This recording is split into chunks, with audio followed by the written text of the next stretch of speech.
Up next in the hotly contested number 2 spot is Streets of Rage, the whole series for the Sega Genesis. This was a Sega game that was one of the best actual side-scrolling fighting games that ever came out. It's got amazing music by my favorite Japanese composer, and I know it's sad to have a favorite Japanese composer, but Yuzo Koshiro, which I'm sure I mangle, I apologize. There's a lot of words, unfortunately. But, yeah, it's one of those games where you walk from left to right, beat people up. It's got a lot of weapons. It actually is very inspired by Final Fight, which we've talked about before, and Double Dragon. It's got some very pleasant guys who will let you go eventually. Some big bosses.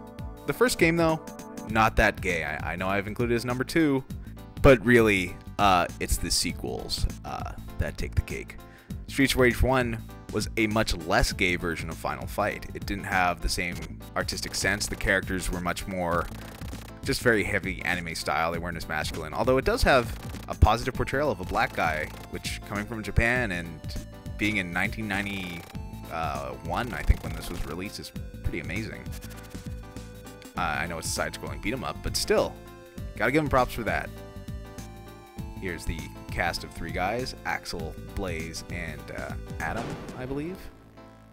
And yeah, it's sort of based on the 80s gang fight movies that were out. So it's got a very vigilante tone to it. You're playing cops that, oh, I love that, breaking glass over people's heads. It's got some awesome weapons too.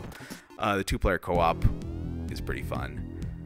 And the boss fights they're a little annoying, but they're pretty good. You do beat up more women, of course. You gotta have the whip holding woman. It's been sort of a cliche. Then you also have a very overpowered kind of secret weapon that you can use on bosses where they launch rockets, as you can see.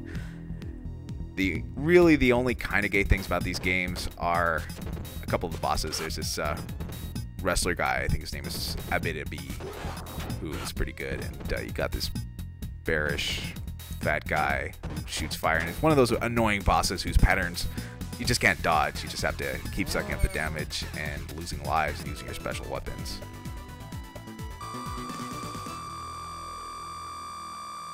It also has that sound and that music. I don't know why, but that round, clear sound is one of my favorite things in the world. Ever since I played Streets of Rage 1, and it's been good ever since. Now here's Streets of Rage 2, which is a huge improvement over the original.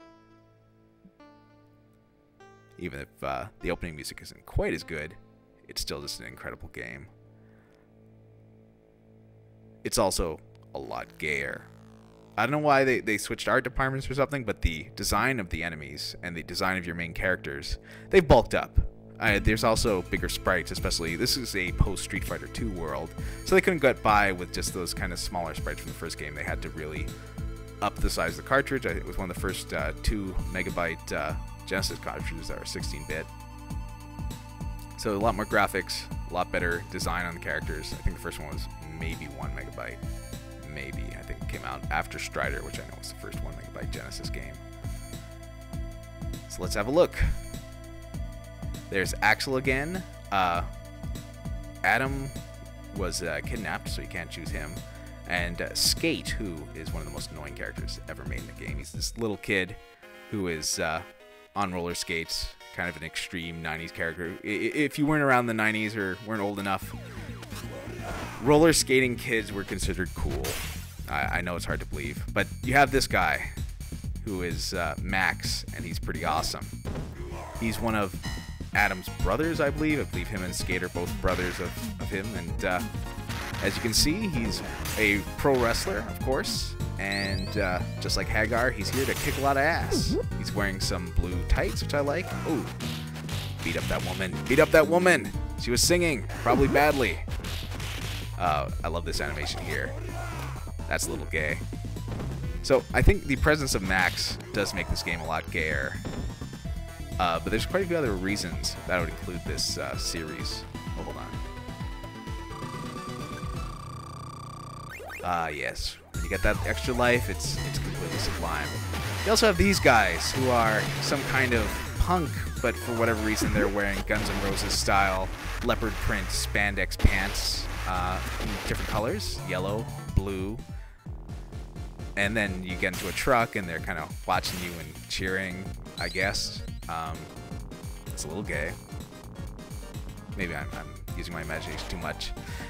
Streets of Rage 2 also has one of those amazing plots where, for whatever reason, you're going from an amusement park to a pirate ride in an amusement park to a alien land in an amusement park where you, of course, get attacked by real live aliens.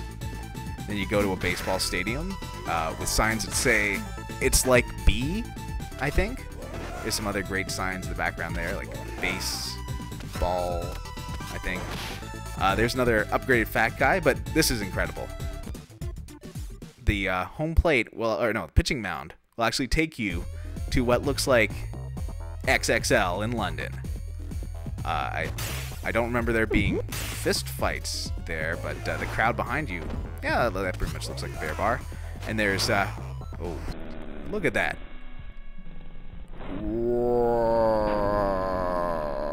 They gave him some junk. You're in a bear bar. Two big burly men grappling at each other in spandex. Yeah, that's pretty gay. And a great boss fight. Oh, yeah. Of course, you know what I'm really leading up to here is, once again, my favorite piece of music in any video game.